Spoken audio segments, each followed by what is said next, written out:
Perfect. Perfect. Perfect.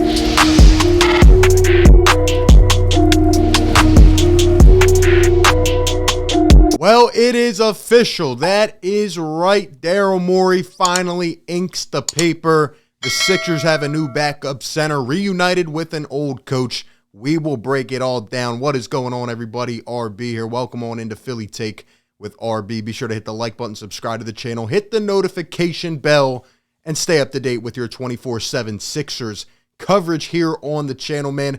Just wanted to come at you with a quick update because the Sixers just went out and finalized the deal. The one we've been talking about for days now. We've talked about it on the last few videos. The Sixers go out and sign DeAndre Jordan. He cleared waivers. I was actually going to make this a little while ago when Woj was putting out his tweets today saying that, you know, DJ just had to make it past 5 o'clock, and it was expected he would, right? Nobody else was putting in a waiver claim for DeAndre Jordan, the 33-year-old former Clipper under Doc Rivers, right? And then the Sixers just finalized it. Shams had this one in the drafts. It's literally 5:01 p.m., and I just wanted to bring it to you, man, as quick as possible.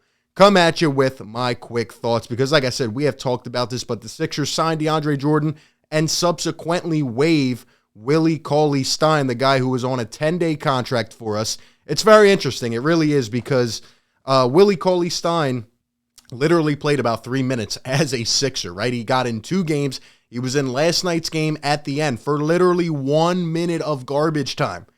I don't really understand at this point why the Sixers even signed Willie Cauley-Stein if they weren't at least willing to give him a run. And it kind of sparks a thought in my mind, right? Like Daryl Morey was talking about, you know, signing a center, pretty much having something in agreement on those podcasts leading up to the buyout deadline. We thought it was Willie Cauley-Stein, and then, you know, DeAndre Jordan becomes available, and I started to think, oh, well, maybe it was actually DeAndre Jordan, and the reason he said he couldn't mention who it was because DJ was still a member of the Los Angeles Lakers, and that would obviously be tampering. But then I start to think about my own thought there, and I'm like, you know, why would we even sign Willie Cauley-Stein at that point, right? Maybe we give him some run, or maybe we keep him in the rotation for a couple games, give him some run. I don't know what happened. Willie Cauley-Stein, it was only like a month and a half, I think, since he had actually played before he came to the Sixers. I don't know. Was his conditioning bad? Was he just not it? I mean, the guy literally played 3 minutes. Talk about the craziest career of a Sixer ever. Maybe up there, right? 3 minutes. But anyway, the Sixers go out, and I think once DeAndre Jordan did become available, apparently he had communication with the Lakers, who are obviously terrible, and he wanted to get out of there.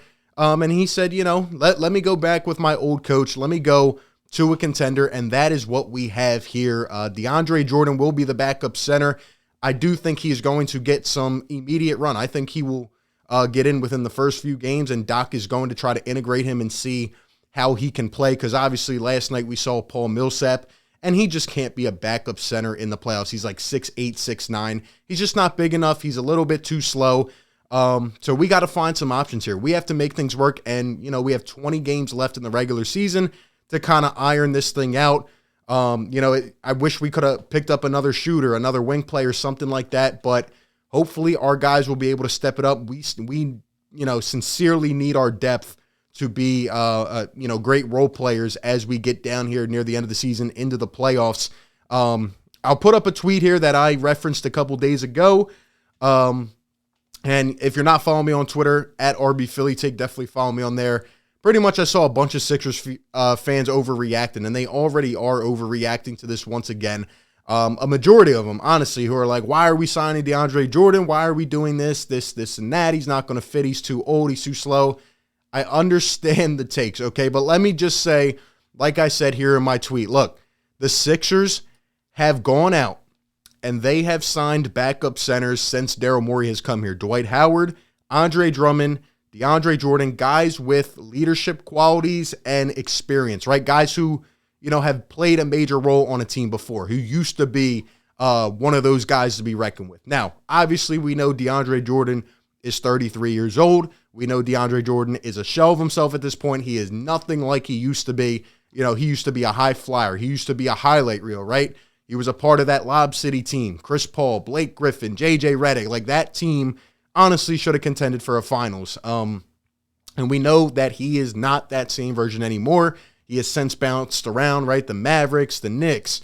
He was with Brooklyn. He was with the Los Angeles Lakers and got withered out of the rotation. And look, maybe he comes in here and does absolutely nothing. But I will point out a few things that I do think can help. Number one, DeAndre Jordan has always been a rebounder. What do the Sixers need as a backup? They need a rebounder. And pointing back to these other guys that have come in, Dwight Howard, Andre Drummond, a lot of people have been, annoyed with those signings at first, but look how they worked out. And again, I'm not comparing DeAndre Jordan to them. All I am saying here is that why not give it a chance, right? You have limited options. I know people want to see Charles Bassey and Paul Reed. I would love to give them some run, and I think we'll see a little bit of them going down the final stretch of the season. But I will tell you right now, no sources involved, just from what I'm seeing and what I know about Doc Rivers. Charles Bassey and Paul Reed will not play in the playoffs. Why? Because they're too young. They don't have enough experience, and Doc does not tend to go with those type of guys. So DeAndre Jordan, if he shows just a little bit of something, could end up becoming our full-time backup center. Now, DeAndre Jordan is averaging above 5 rebounds a game this year in 12 minutes per game. That's not the greatest, but hey, if you can come off the bench, what we're going to need is 8 to 10 quality minutes, maybe 12 some nights earlier in the playoffs, but we need a center to come in, not set the world on fire, just get rebounds, man the paint a little bit, and just play your role and hold your ground until Joel Embiid comes back in. And that is another point why I think DeAndre Jordan might actually work out a little better than everyone is giving him credit for, because DeAndre Jordan is playing behind Joel Embiid. And when you see how these other centers have worked here, we get a guy with experience, right, that just can fit into another role and just understands the game at a higher level just because he's been around it longer, right? DeAndre Jordan wanted to come here, one, because he gets to, reignite with his former coach, which he was an all-star with in 2016, and he had the best years of his career as a Clipper, with Doc Rivers and the chemistry with that team, right? And also because we're a contender and he gets to sit behind Joel Embiid. And honestly, DJ might even be able to learn a thing or two and just watch some greatness that is on the floor every night in Joel Embiid, right? And he doesn't have to do as much. Therefore, there won't be as much pressure on him. Of course, when the playoffs come, we're going to need a backup center, like I said, to hold his ground for 8 to 10 minutes. But what I'm saying is, it's not like DeAndre Jordan has to come in and score 10 to 12 points, because our offense is already so good that it's not like being in another situation where maybe the starting center doesn't give you that much production and the backup needs to come in and really, put shots up or do whatever else it takes, right? DeAndre Jordan just needs to come in, play a limited role, do his thing, and help stand his ground. At the end of the day, I'm not mad at all about this signing. I'm glad Daryl Morey went out and got it done. I know Doc Rivers had a huge hand in it. And as of right now, I would see DeAndre Jordan getting immediate run, coming in and getting a chance. And here's the best thing. If it doesn't work out, you still have some of these other options. Who knows if Doc will run with them? But the fact of the matter is that you have other options, okay? So I don't know why people are overreacting about this. We saw what happened with Dwight Howard, Andre Drummond. I'm not saying DJ's going to come out here and produce at a crazy level, but maybe he just needed a change of scenery, and maybe, he can get a little something going and, get into that groove with a playoff contending team. Honestly, a championship contending team. James Harden may even be able to make him better. Doc should stagger the lineups. Obviously, there was a little awkward fit there in Brooklyn with James Harden, DeAndre Jordan, but they did link up a couple times. And Jordan loves to play with good point guards like Chris Paul, like James Harden before, right? Where they can get him rolling to the basket, floating it up, and DJ can throw one down, right? So who knows? Who knows? But I'm actually glad we have a backup center with a name who's going to get some run, because obviously Willie Cauley-Stein at this point just was another body. I don't know why they signed him. And it's funny because Sixers fans were actually kind of angry with me when we signed him last week, and I said, I don't really think he's going to really get integrated too much. I don't see a lot from him, and everybody said, oh, well, he's going to set the world on fire, and he can do this and this and that.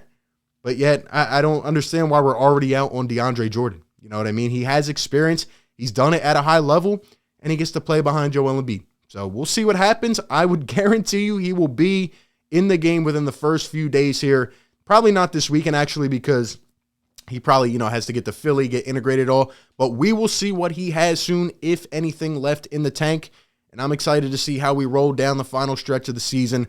Those are just my thoughts on it. Give me all yours down below in the comments section. Like always, appreciate you guys for tuning in. Be sure to like, comment, and subscribe, and I will catch you on the next one. Peace. Perfect. Perfect.